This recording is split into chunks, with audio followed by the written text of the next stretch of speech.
Hi guys, once again welcomes to all viewers and students from Kamala Memorial College YouTube channels. Today I am talking about English literature subjects. Matter is genres of English. Genres of English, genres of English को आज हम जानेंगे क्या होता है English literature में और इसमें कुछ स्टूडेंट्स की डिमांड थी इंग्लिश लिटरेचर में सर कुछ वीडियो बनाए तो उस डिमांड पे अकॉर्डिंग मैं आज ये कुछ इंग्लिश लिटरेचर के सब्जेक्ट लेके आया। मैटर इसका है generals of English literature. Generals, firstly we know that about what is generals. Generals in English, generals होता क्या है? जनरल्स सुनने को मोस्टली कम मिलता है बट जनरल्स होता बहुत मोस्ट इंपॉर्टेंट मैटर होता है इंग्लिश में। जो जनरल्स होता है parts of English. Parts of English means English literature का जो सब्जेक्ट होता है उसमें कौन कौन से पार्ट्स मिलके एक लिटरेचर का फ्रेमिंग कैसे होती है, लिटरेचर कैसे बनता है। अपना जो पूरा हम लोग लिटरेचर पढ़ते हैं तो लिटरेचर कैसे बनता कैसे है, उसको कैसे किन किन एलिमेंट्स को मिला के बनता है। तो जनरल्स को यहाँ बोल सकते हैं elements of English literature. Means English literature कौन कौन से पार्ट से मिलके बनता है। तो जनरल्स में ये देखेंगे कि कैसे जनरल्स में कैसे इंग्लिश को डिफाइन करते हैं। जनरल्स मोस्टली सब्जेक्ट मैटर की स्टाइल को डिफाइन करता है। स्टाइल ऑफ सब्जेक्ट मैटर और structure.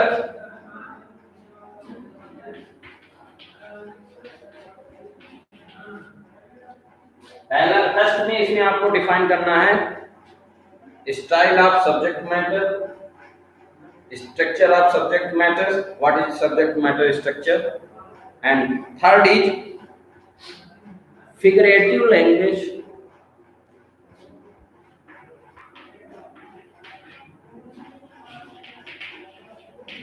Figurative language,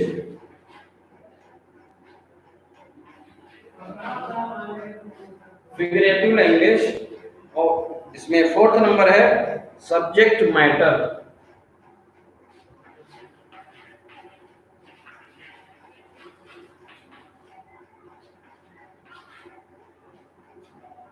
without subject matter अपन किसी भी लिटरेचर को इवन सोच भी नहीं सकते।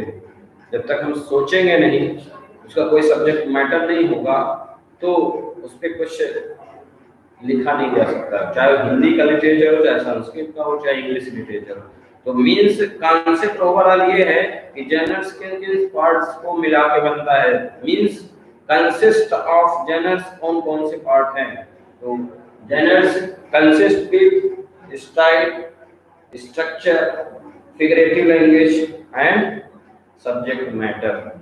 तो सब्जेक्ट मैटर मीन्स सब्जेक्ट जो अपन लिख रहे हैं उसका मैटर क्या है। फिगरेटिव लैंग्वेज क्या है, style of language, using language, language जो हम यूज कर रहे हैं उसमें उस लैंग्वेज की क्या स्टाइल है, कैसी है, क्या रिदम है उसमें, क्या टोन है और कैसी उसमें लैंग्वेज की डीपनेस है, कितना डेप्थ है उसमें लैंग्वेज में, लैंग्वेज इजी है या डिफिकल्ट है, वो इसमें मैटर डिफाइन होता है। स्ट्रक्चर, जो उसमें लिटरेचर का जो जनरल्स होता है उसमें स्ट्रक्चर भी बहुत ज्यादा मायने रखता है, वैल्यूएबल पॉइंट्स है। विदाउट स्ट्रक्चर कोई लिटरेचर क्रिएट नहीं हो सकता। और स्टाइल, किस स्टाइल का है, सिंपल स्टाइल है या टफ स्टाइल है। सभी रीडर्स उसको इजी वे में स्टडी कर सकते हैं, पढ़ सकते हैं, या कभी कभी लिटरेचर के कुछ पार्ट्स हम लोग ऐसे पढ़ते हैं कि सिंपली सबको समझ में नहीं आते, उसका जो लैंग्वेज होता है वो बड़ा टफ होता है, डिफिकल्ट क्लिष्ट लैंग्वेज होती है। तो जनरल्स के ये पार्ट्स हैं। इसके बाद हम देखेंगे कि इंग्लिश के मोस्टली जनरल्स कौन कौन से हैं।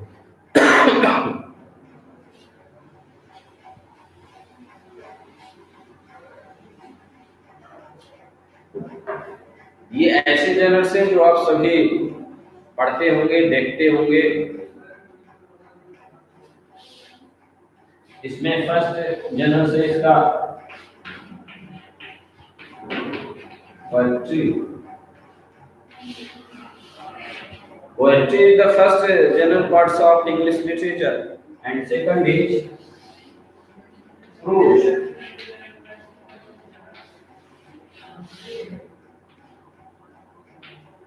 Prose is the second general parts of English literature. Means there are two types of elements of English literature. First is poetry and second is prose. Poetry को सब पढ़ते होंगे, चाहे इंग्लिश का हो चाहे हिंदी का हो, सभी स्टूडेंट्स को पढ़ते होंगे। तो पोएट्री जिसको अपन लोग पोएम भी कहते हैं, प्रोज जिसको अपन लोग एस्से के फॉर्म में पढ़ते हैं, फिक्शन के फॉर्म में पढ़ते हैं, ड्रामा के फॉर्म में पढ़ते हैं, ये पार्ट्स होते हैं प्रोज के। और ऐसे ही पार्ट्स कुछ होते हैं पोएट्री के।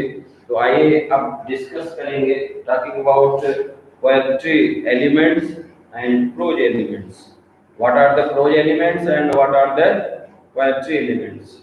कौन कौन से एलिमेंट्स होते हैं प्रोज में और कौन कौन से पोएट्री में? जिन एलिमेंट्स को मिला के ये दोनों पार्ट्स बनते हैं इंग्लिश में, विदाउट पार्ट्स ये नहीं डेवलप किए जा सकते, क्योंकि जब तक पूरे पार्ट्स मिलेंगे नहीं तब तक किसी भी व्यूअर्स को या किसी लिसनर को या किसी रीडर्स को वो नॉलेज, वो डेप्थ और वो स्टाइल और वो हमारे सोशल प्रॉब्लम्स। लिटरेचर क्या होता है? जो अपना सोशल इवेंट्स, सोशलिज्म, जो अपने कल्चर में चारों तरफ इवेंट्स होते हैं, उन सबको होने वाले, वो प्रेजेंट में हो, फ्यूचर में हो या पास्ट में हो, सभी इंसिडेंट्स को इंक्लूड करके रखता है। यहाँ तक कि विलियम शेक्सपियर ने जो 300-400 बिफोर लिखा था जो नॉवेल या जो ड्रामा, वो आज भी वैल्यूएबल है। क्यों? वो आज रियल वैल्यू शो कर रहे हैं, क्योंकि वो इतना फॉरएवर, और उनकी जो इंस्पिरेशन होती है, उनकी जो थॉट्स होती है, इमेजिनेशन होता है, वो इमेजिनेशन इतना ज़्यादा लॉन्ग होता है, वो सबको यूज में आता है। तो पोएट्री के एलिमेंट्स कौन कौन से हैं? Elements of poetry. तो पोएट्री के एलिमेंट्स होते हैं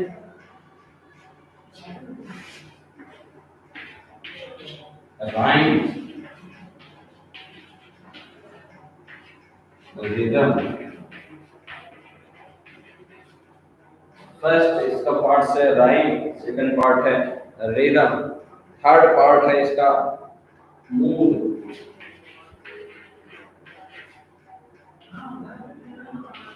स्टैंजा, स्टैंजा, मीटर,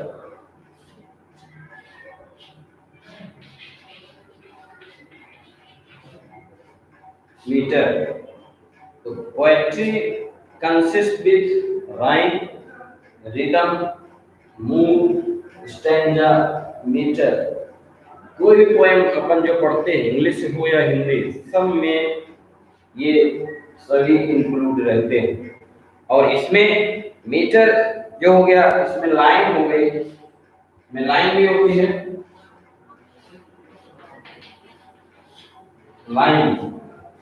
जैसे अपन लोग कोई पोएम पढ़ते हैं, सिंपल सा पोएम जो सब कोई जानते होंगे, twinkle twinkle little star how I wonder what you are. तो ये होता क्या है? एक पोएम है।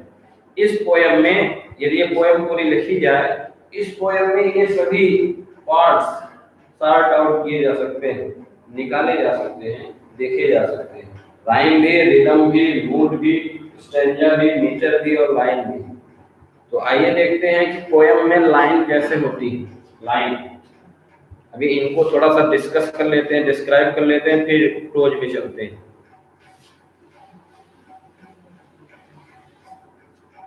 पोएम में जो फर्स्ट होता है line, line consist with words. Line किससे मिलके बनी होती है? बर्ड से मिलके बनी होती है। जो बर्ड्स उसमें यूज होते हैं, ट्विंकल ट्विंकल लिटिल स्टार, तो ट्विंकल ट्विंकल लिटिल स्टार ये एक बर्ड्स है। और ये जब पूरा वर्ड्स एक सेंटेंस बनाएंगे, एक मीनिंग निकालेंगे, तो लाइन बन जाएगा। और इसमें लाइन के भी टाइप्स होते हैं, कैसे कैसे टाइप्स की लाइन यूज की जाती है पोएम में। तो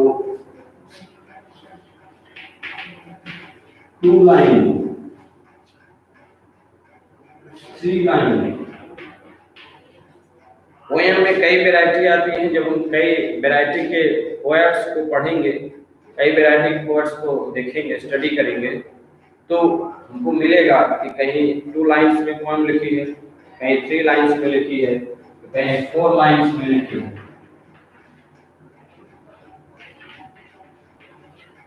फाइव लाइन में लिखी है, सिक्स,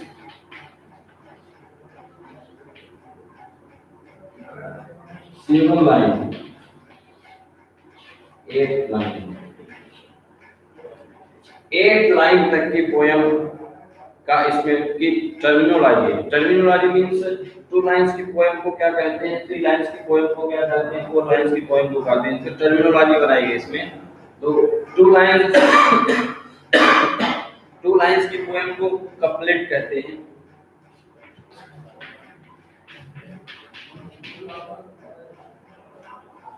जो पोयम आपको 2 लाइन में पढ़ने को मिले, देखने को मिले, स्टडी करने को मिले, तो उस पोयम को 1 टर्म्स में, डिफिनेटिव टर्म्स है। डिफिनेटिव टर्म मींस एग्जाम में पूछता है couplet, what is couplet, define couplet with example.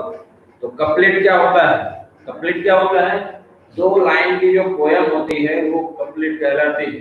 Couplet means which poem consist with 2 lines, that means couplet. तो कपलेट क्या हो गया?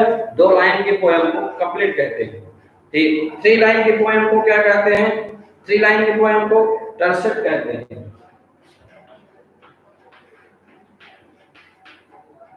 3 लाइन के पोयम को टर्सेट कहते हैं।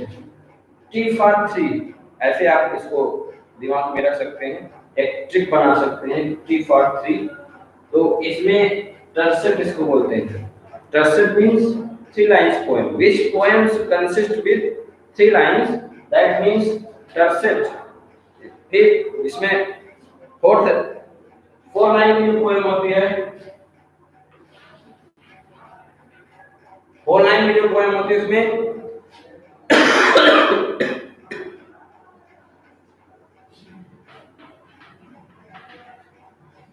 4 लाइन की पोएम को क्वार्ट्रेन कहते हैं। क्वार्टर, क्वार्टर से बना है क्वार्ट्रेन। Quarter means 1/4 part. जैसे 1 kg का 4th पार्ट क्वार्टर कहलाता है। ऐसे ही 4 लाइन की पोएम को क्वार्ट्रेन कहते हैं। क्वार्ट्राइन, क्वार्ट्राइन मींस 4 लाइन की पोएम। कभी भी जब आप 4 लाइन की पोएम को स्टडी करेंगे, उसको 1 टर्म्स में, डिफिनेटिव टर्म्स है ये, जिसको डिफाइन किया जा सकता है, तो डिफिनेटिव टर्म्स में क्वार्ट्राइन इसको कहते हैं। 3 लाइन की पोएम को टर्सेट कहते हैं, 2 लाइन की पोएम को कपलेट कहते हैं। फिर 5th लाइन की पोएम को सिंग्यूइन कहते हैं।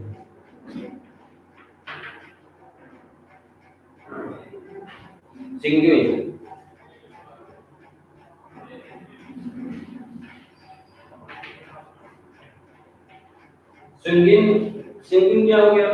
5th लाइन की पोएम। जब पोएम को 5 लाइन में लिखा जाए, मींस जो पोएम किसमें हो, 5 लाइन में लिखी गई हो, तो ऐसे पोएम को क्या बोलते हैं? सिंग्यूइन कहते हैं। 6 लाइन की पोएम को सेस्टेट, 6 लाइन की पोएम को क्या कहते हैं? सेस्टेट। 6 लाइन की पोएम को सेस्टेट कहते हैं। फिर 7th लाइन की पोएम को क्या कहते हैं? सेप्टेट।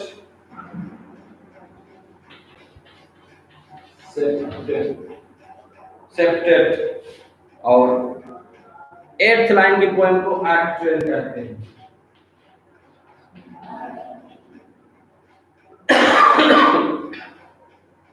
ऑक्टेव।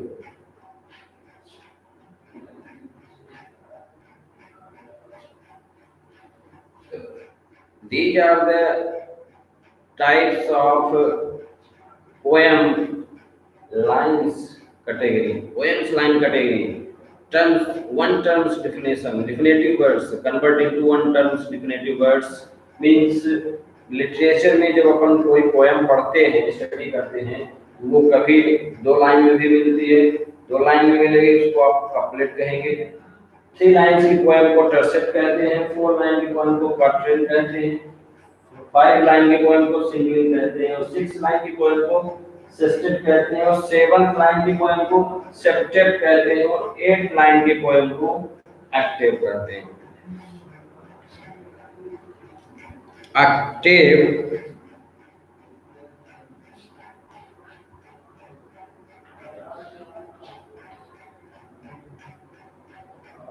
तो इस तरह से पोयम की लाइन डिफाइन होती है। तो यदि आपको एग्जाम में कभी पूछता है कि टर्सेट को डिफाइन करो, टर्सेट को डिफाइन करो, व्हाट इज टर्सेट, डिफाइन टर्म्स टर्सेट, तो टर्सेट means which poem consists with three lines, which poems consist with three lines, that means tercet. Which poems consist with four lines, that means quatrain. That means these are the variety of poems line, और line makes stanza. Next part है stanza, तो line के बाद poem में क्या आता है, stanza आती है, तो lines को मिला के क्या बन जाता है, stanza, means stanza consist with line.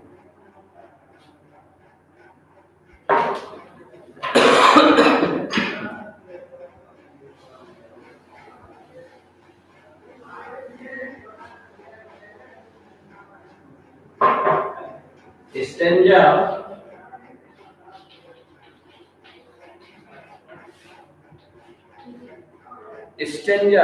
Stanza terms को कैसे डिफाइन करेंगे, सिंपल सेंटेंस में, सिंपल वर्ड्स में, ऐसा सिंपल सेंटेंस जो आप अपने वर्ड्स में लिख सकें और एक्सप्लेन कर सकें, अपने थॉट्स को कॉपी पर राइट डाउन कर सकें।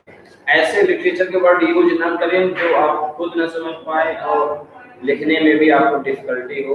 लॉन्ग टर्म वर्ड्स ना हो, सिंपल वर्ड्स यूज करें जिसको आप खुद सेंस निकाल सकें और सेंस में एक मीनिंग दे सके पूरे सेंटेंस में। स्टेंजा क्या है, स्टेंजा कंसिस्ट विथ लाइंस, जिसको अपन लोग अभी पढ़ रहे थे, लाइंस कितने तरह कितनी कैटेगरी की होती है, तो स्टेंजा की भी कैटेगरी होती है। स्टेंजा क्या हो गया, consist with line that makes stanza in the poem, it is a part of English literature, that means general part. General part means हम किसके पार्ट्स पढ़ रहे हैं, इंग्लिश के पार्ट्स पढ़ रहे हैं। इंग्लिश पार्ट्स में दो ही हैं, एक फर्स्ट हो गया पोएम, सेकंड हो गया प्रोज। अभी हम बात कर रहे हैं पोएम में। पोएम में क्या क्या एलिमेंट्स होते हैं, एक पोएम को कंप्लीट होने में, स्टार्ट से लेकर फिनिश होने में क्या क्या पार्ट्स होने चाहिए, उन पार्ट्स की हम बात कर रहे हैं। Means elements of poem, first part is line, lines 1 to 8, and second is stanza.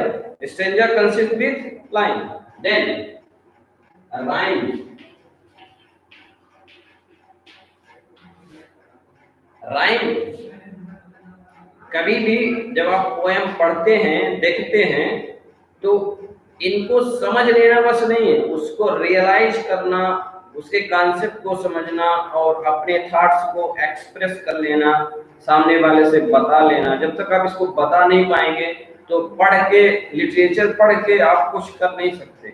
पढ़ने की बात नहीं है, ये रियलाइज करने की बात है। फुल मूड में आप उसको रियलाइज करें, तब आप हो सकता है किसी लिटरेचर को अपनी लाइफ में एक्सप्रेस कर पाएंगे, दिखा पाएंगे। क्योंकि लिटरेचर क्या होता है, style of life, way of life. कोई भी लिटरेचर, वो style of life, way of life, imagination of life, dream of life. ये ड्रीम ऑफ लाइफ भी आपका लिटरेचर हो सकता है, स्टाइल ऑफ लाइफ हो सकता है, वे ऑफ लाइफ हो सकता है, इमेजिनेशन हो सकता है, कल्पनाएं हो सकती हैं जो हम इमेजिन करते हैं। तो इन सब चीजों को, इमेजिनेशन को कहाँ लिख सकते हैं, लिटरेचर में लिख सकते हैं। जब कोई सिंगर किसी सॉन्ग को गाता है, वो पहले उस सॉन्ग को गाने से पहले क्या होता है, उस गाने को पढ़ता है, देखता है, उसका टोन देखता है, रिदम देखता है, राइम देखता है, कैसे बोलना है, कहाँ पे स्ट्रेस देना है, कहाँ पे एम्फेसाइज करना है, कहाँ लो पिच रखना है, कहाँ हाई पिच रखना है, तो वो सारी बातें इसमें होती हैं। तो राइम क्या होता है? राइम वर्ड्स होता है लिटरेचर जब अपन लिखते हैं तो लिटरेचर में पोयम की हर लाइन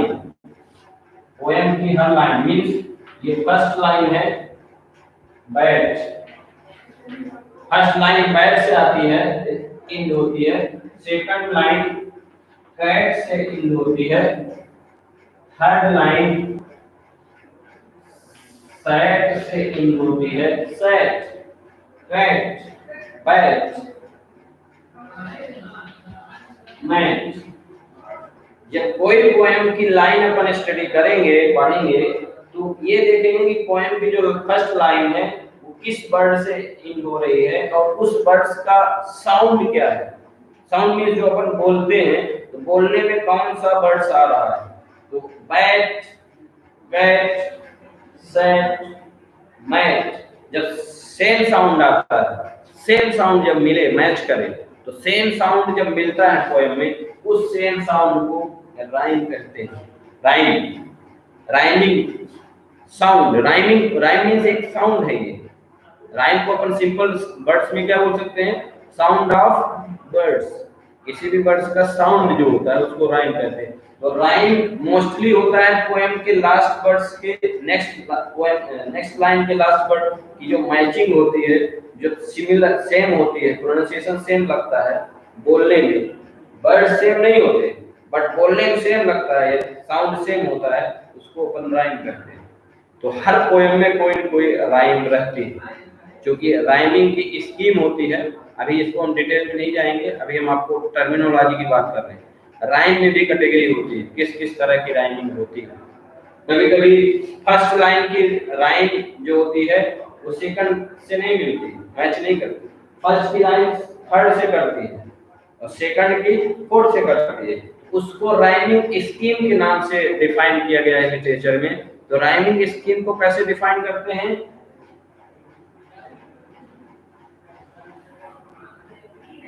जब फर्स्ट लाइन की राइमिंग वर्ड्स, फर्स्ट लाइन का rhyming words means last word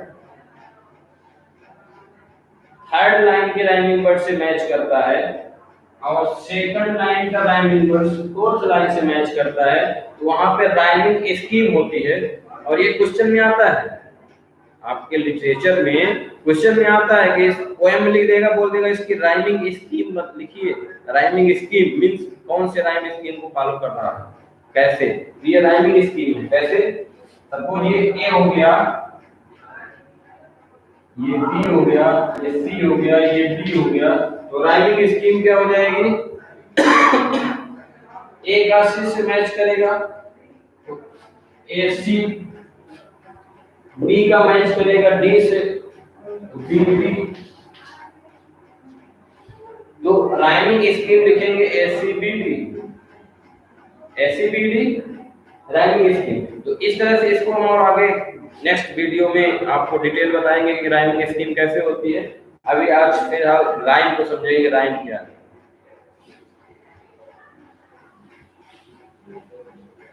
rhyme के नेक्स्ट बात होता है रिदम।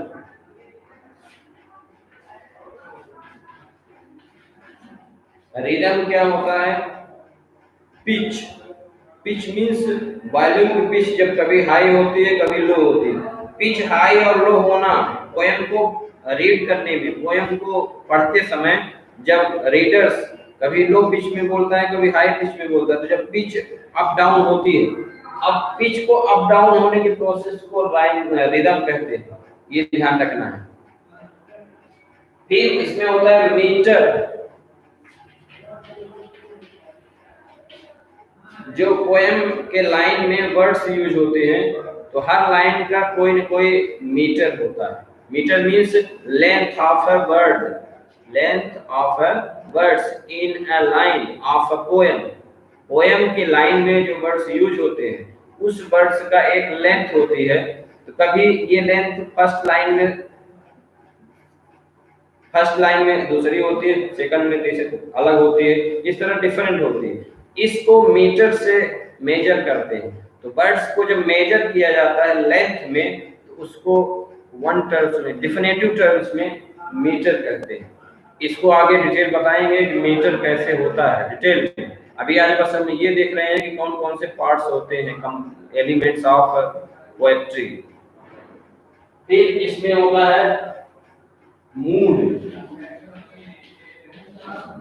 मूड ये राइटर्स पोएट जब कभी भी पोएम लिखता है तो वो किस मूड में लिखता है, हैप्पी मूड में लिखता है, सैडनेस में रहता है, किस मूड में रहता है, उस मूड के ऊपर डिपेंड करती है पोएम की स्टेंजा, पोएम की लाइन कैसे होगी।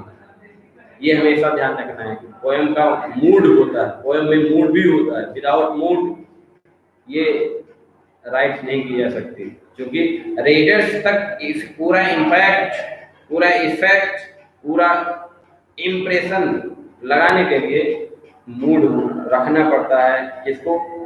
पोएट्री लिखने वाले को, मीन्स पोएट को।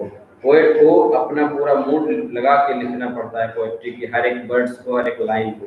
वो मीटर में भी रहे, स्टेंजा में भी रहे, और रिदम में भी रहे, राइम में भी रहे, और एक प्रॉपर मूड में भी रहे, जिससे एक रीडर को सुटेबल ग्रामेटिकल पढ़ने में क्या हो, हैप्पी रियलाइजेशन हो, हैप्पी रियलाइज करे वो, हाँ जो पोएम पढ़ रहे हैं एक ग्रामेटिकल रूल को फॉलो करते हुए लिखी गई। यहाँ तक कि अभी तक जो पढ़ने को मिलता है, स्टडी करने को मिलता है पोएम में, तो कभी कभी कुछ पोएट ऐसे भी हैं कि जो पूरे कंपोनेंट्स को यूज नहीं करते हैं। कुछ पोएट ऐसे हैं जो पूरे कंपोनेंट्स को यूज करते हैं पोएम में लिखते समय। तो वो उनका अपना अपना मूड होता है, अपना अपना वे ऑफ राइटिंग स्टाइल है, वो उनकी राइटिंग स्टाइल है, कैसे लिखते हैं। बट फिलहाल बात कर रहे हैं कंपोनेंट्स ऑफ पोएट्री की, तो ये उसके पोएट्री के कंपोनेंट्स हैं। इसमें एक है फिगर ऑफ स्पीच।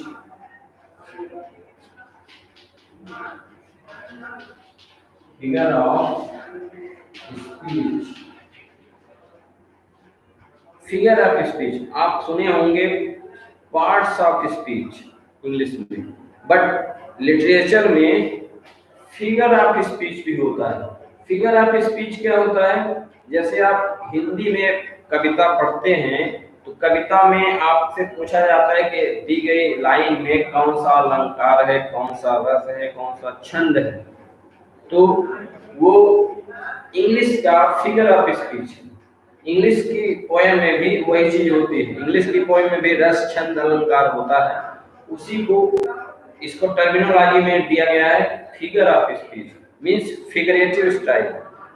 जब कोई पोएट किसी पोएम को राइट करता है तो वो फिगर ऑफ स्पीच भी उसमें यूज करता है। कैसे यूज करता है? Ram is a lion of his house. Ram is a lion of his house. Ram अपने घर का शेर है। तो इसको आप क्या कहेंगे, कैसे समझेंगे? तो ये यहाँ पे फिगरेटिव स्टाइल यूज की गई है। Love is blind, love is blind, तो इसको हम क्या कहेंगे? क्या प्यार अंधा होता है? नहीं, बट उसको अंधा कौन होता है? अंधा इंसान होता है, पर लव क्या होता है? अंधा नहीं होता। बट उसको ऐसा बोला जाता है, क्यों? इसको बोलते हैं figurative style. Figurative style means figure of speech इसमें यूज किया जाता है। तो आगे इसमें डिस्कस करेंगे नेक्स्ट क्लास में कि फिगर ऑफ स्पीच कैसे होता है, उनकी डेफिनेशन क्या होती है, कौन कौन से फिगर ऑफ स्पीच होते हैं। तो फिलहाल मैं आपको आज अभी डिस्कस किया आपके साथ पार्ट्स ऑफ पोएट्री या कंपोनेंट्स ऑफ पोएट्री या जेनर्स ऑफ पोएट्री। इसको आप तीनों वर्ड्स कह सकते हैं। किन किन पार्ट्स को मिला के पोएट्री बनती है, किन किन कंपोनेंट्स को मिला के पोएट्री बनती है। तो पोएट्री किन किन कंपोनेंट्स की मिला बनती है? Overall we can say about poetry what are the components of poetry.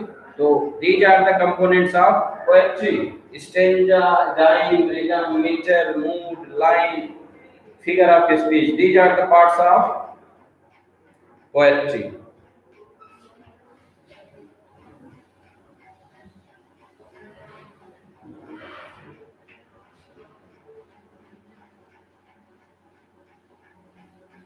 Okay, next part में चलते हैं प्रोज में। पोएट्री के बारे में हमने बेसिक कॉन्सेप्ट उसके देखे कि क्या क्या उसमें पार्ट्स होते हैं। अब नेक्स्ट पार्ट है pros. Pros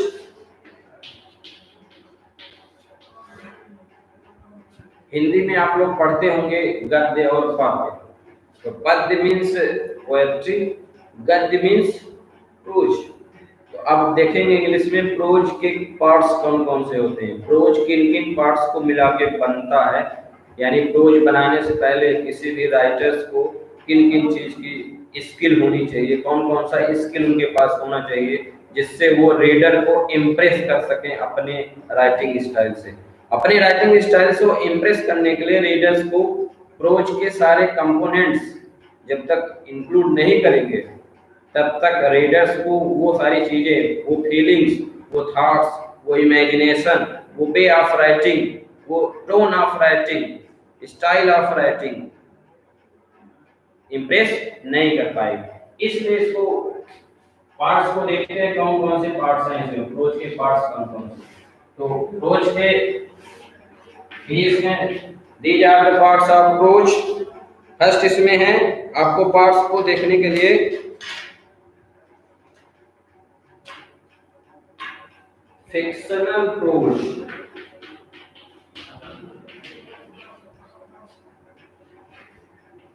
fictional prose first है फिक्शनल प्रोज, सेकंड है नॉन फिक्शनल प्रोज,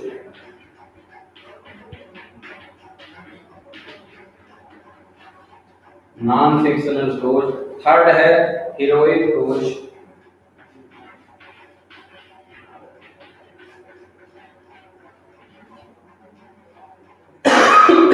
फोर्थ है पोएट्री प्रोज।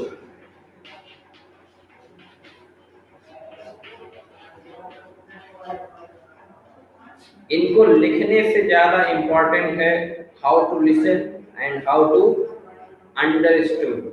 इसको कैसे लिखते हैं उससे ज्यादा बेटर है आप उसको कैसे समझते हैं। जब आप उस चीज को समझ जाएं तो हो सकता है कि ये लिखने की जरूरत आपको कम पड़ेगी।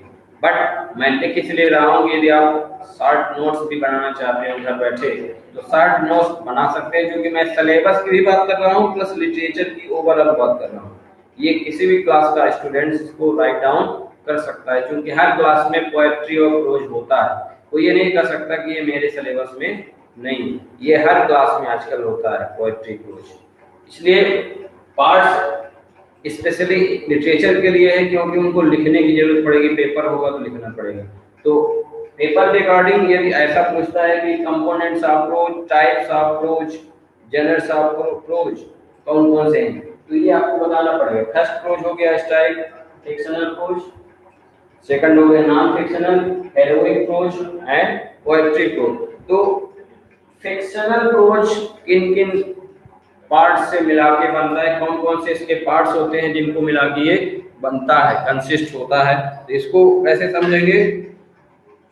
इंग्लिश में अपन लोग इस समय जैसे कुछ जो टाइम पास जिन लोगों का नहीं होता होगा तो घर में बैठे लोग कुछ नॉवेल पढ़ने के बहुत ज़्यादा हैबिचुअल होते हैं। कुछ लोग हैबिचुअल होते हैं, रेगुलर पढ़ते हैं, कुछ लोग अकॉर्डिंग टू सिचुएशन पढ़ते हैं, टाइम पास नहीं होता तो नॉवेल जरूर पढ़ते हैं। तो इस समय सबसे ज़्यादा यदि कोई टाइम को यूज करना चाहता हो तो नॉवेल को मोस्टली यूज कर सकता है, क्योंकि आपके पास पर्याप्त टाइम है। पर्याप्त टाइम मीन्स नावल जो अपन लोग पढ़ते हैं या देखते हैं, सुनते हैं, तो वो नावल किसके अंतर्गत आता है, फिक्शनल में आता है, फिक्शनल प्रोज है। Means you can say in one sentence fictional prose consists with novel, novella, short story.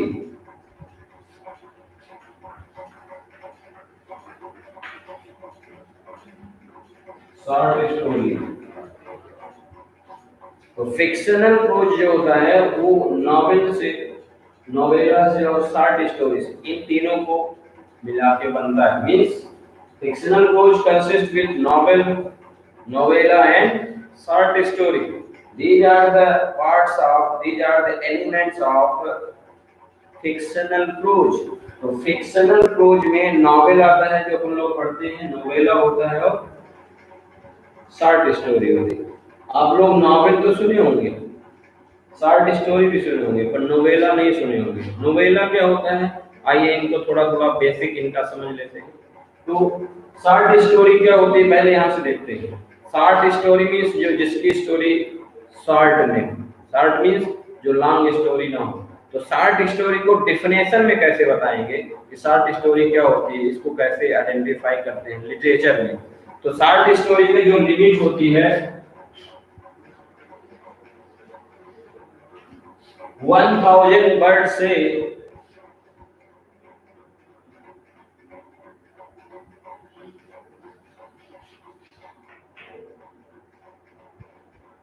1000 word से लेकर 20,000 वर्ड्स तक में जब किसी स्टोरी को लिखते हैं, वो स्टोरी की लिमिट है ये। 1000 वर्ड से लेकर 20,000 वर्ड तक के बीच कोई शॉर्ट स्टोरी लिखी जा सकती है। इसके पेजेस जो होते हैं 25 to 35 पेजेस की एक शॉर्ट स्टोरी हो सकती है। इसका जो एक लिटरेचर में फाउंडेशन किया गया है, जो डिफिनेशन बनाई गई है कि एक शॉर्ट स्टोरी कैसे हो सकती है। तो short story consist with 25 to 35 pages with 1000 to 20,000 words limit. एक शॉर्ट स्टोरी इतने वर्ड से इतने वर्ड के बीच हो सकती है। शॉर्ट स्टोरी किसी की भी हो सकती है, किसी पर्सन की हो सकती है, प्लेस की हो सकती है, कुछ किसी थिंग्स की हो सकती है, कोई हिस्टोरिकल हो सकती है, बट जो होगी वो उसकी लिमिट है, यहाँ तक हो सकती है।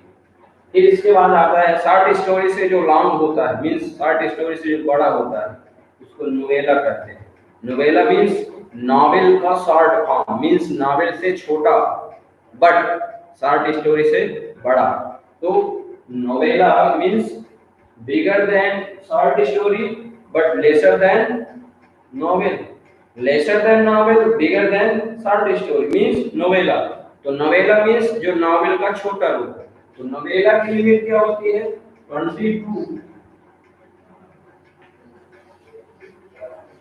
50,000 वर्ड्स होती है। 50,000 वर्ड्स होती है नोवेला की वर्ड लिमिट, यानी इतने शब्द इसमें लिखे जा सकते हैं। सपोज जैसे आप एक बुक पढ़ते हैं, तो बुक जो पढ़ते हैं वो एक नोवेला का फॉर्म होती है, मींस उसमें जो पेजेस होते हैं 35 to 60 पेजेस 30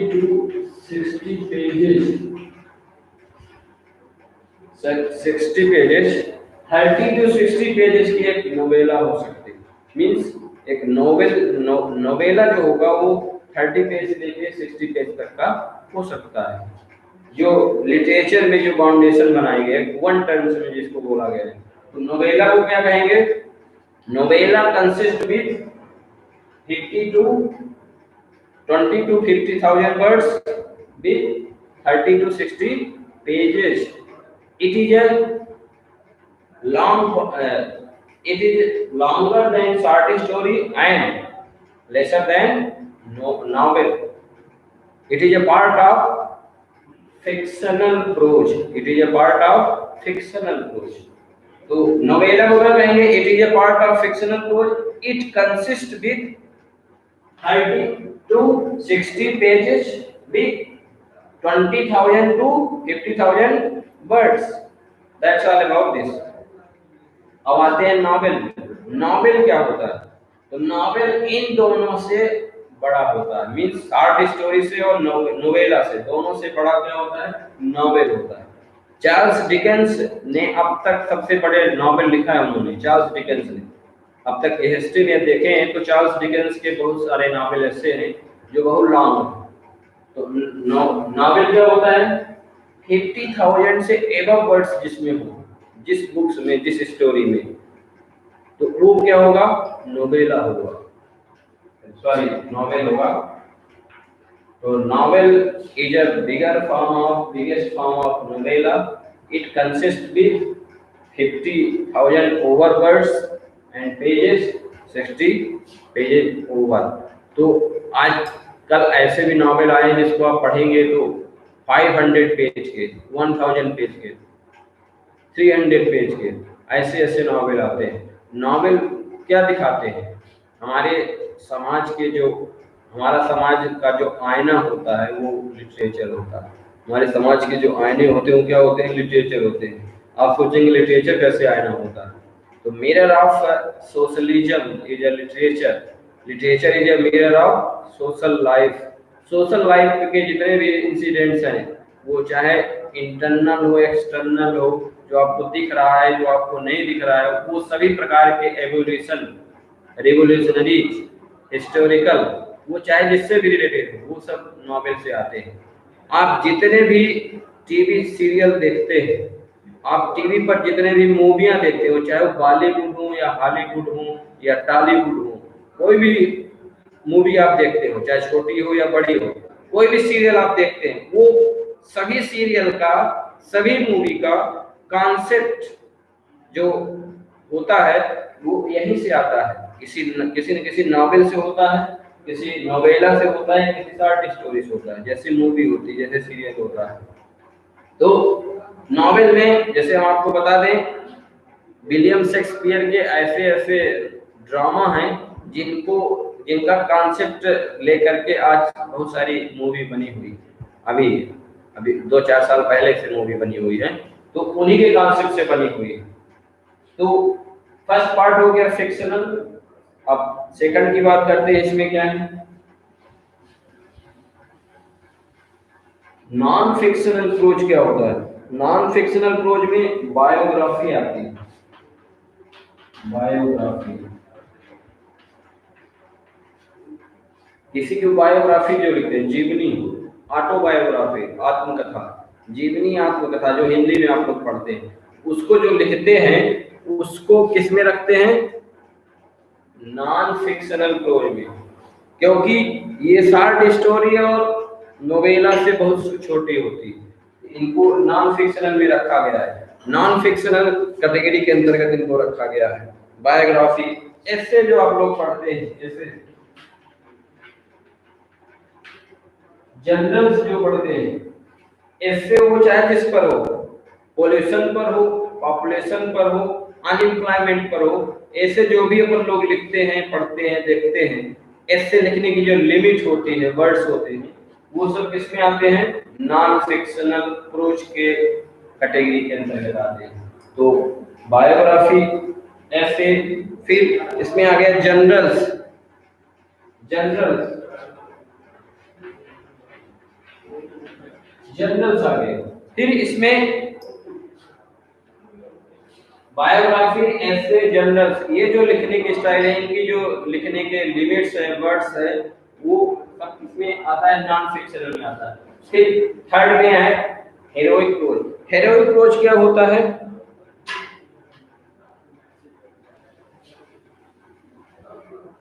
हेरोइक प्रोज में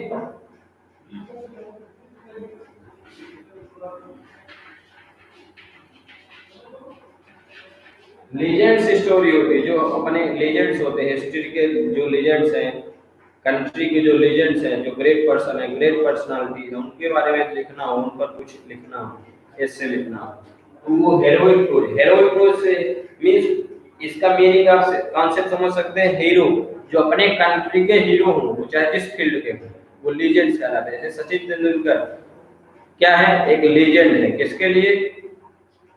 स्पोर्ट्स के लिए।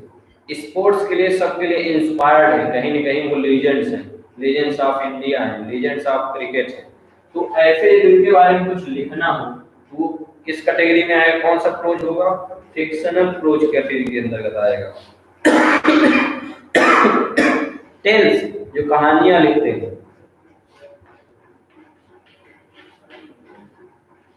जो कहानियां होती हैं, टेल्स, 2-4 पेज की जो कहानियां होती हैं, जो न्यूज़पेपर में भी कहानियां आती हैं आजकल, कैसी कहानियां? Inspirational stories. Inspirational stories means जो सबको इंस्पायर करती है, तो ये सब इसमें आती है, हीरोइक प्रोज में। और लास्ट है पोएट्री प्रोज। पोएट्री प्रोज क्या होता है?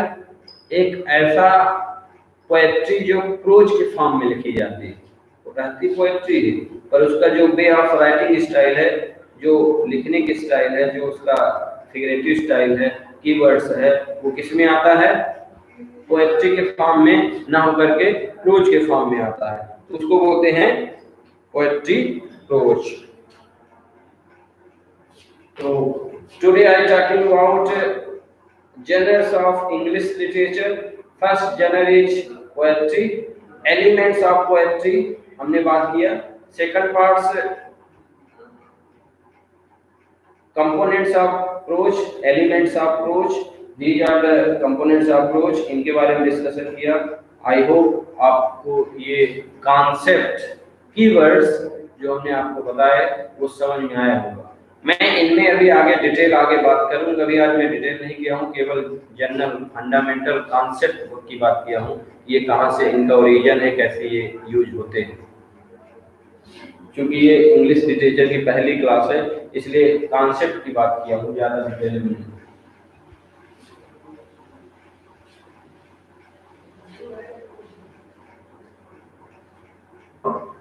जो प्रोज होता है, प्रोज को जो लिखने की स्टाइल होती है, प्रोज हमेशा आप देखते होंगे प्रोज में कैरेक्टर होता है, प्लॉट होता है, कैरेक्टर होता है, प्लॉट होता है, थीम होती है।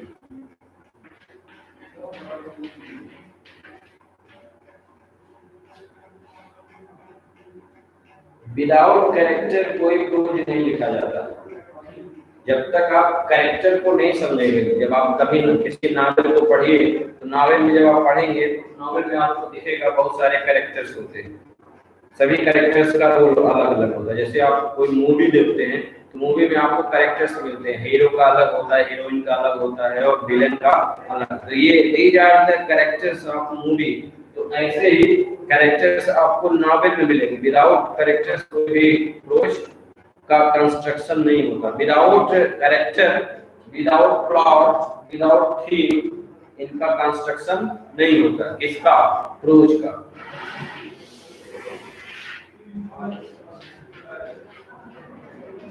तो प्रोज का कंस्ट्रक्शन, प्रोज को डेवलप करने के लिए, प्रोज को क्रिएट करने के लिए, प्रोज को बनाने के लिए, किसी नावल को लिखने के लिए, किसी स्टोरी को लिखने के लिए, शॉर्ट स्टोरी या टेलिंग, चाहे हीरोइक हो, वो किसी भी कैटेगरी का जो प्रोज हो, उनको डेवलप करने के लिए कैरेक्टर, प्लॉट, थीम। थीम क्या होती है? जिसका थीम मींस जिस बेस पर वो स्टोरी डेवलप होती है। जैसे कोई मूवी आप देखते हैं तो कोई हॉरर मूवी होती है, कोई ड्रामा मूवी होती है, कोई लव स्टोरी होती है।